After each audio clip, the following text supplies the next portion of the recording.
नमस्कार सर्वांना, श्री स्वामी समर्थ। आपण धनत्रयोदशीला छान पूजा मांडणी केली। आता दुसऱ्या दिवशी याची उत्तर पूजा करायची असते। रात्रभर पूजा तशीच ठेवायची।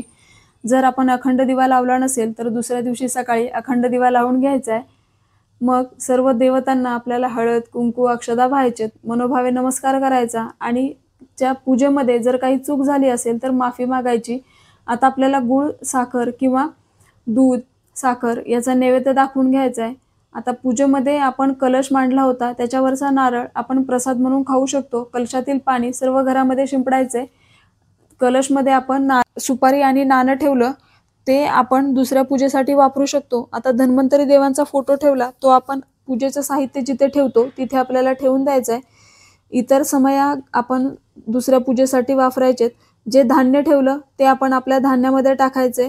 कलशाखाली आपण जे तांदूळ ठेवले ते आपण धान्यामध्ये घालायचे आणि थोडेसे पक्ष्यांना घालू शकतो।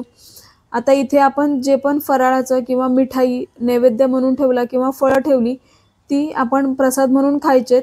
तुम्ही आता कणकेचे किंवा मातीचे 13 दिवे लावले होते, तर हे दिवे आपल्याला जर कणकेचे लावले असतील तर ते तुम्ही पक्ष्यांना खायला घाला आणि मातीचे लावले असतील तर ते तुम्ही लक्ष्मीपूजनसाठी तेच दिवे वापरू शकता।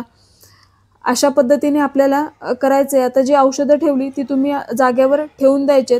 तर असं विधिवत आपल्याला धनत्रयोदशीची उत्तर पूजा करायची। आता चौरंगावर किंवा पाटावर पूजा मांडली, तो पाट काढून घ्यायचा। त्याच्या खाली आपण रांगोळी काढली आहे, त्या रांगोळीला आपल्याला हळद कुंकू व्हायचेत आणि थोडा वेळ ती रांगोळी तशीच ठेवायची आहे।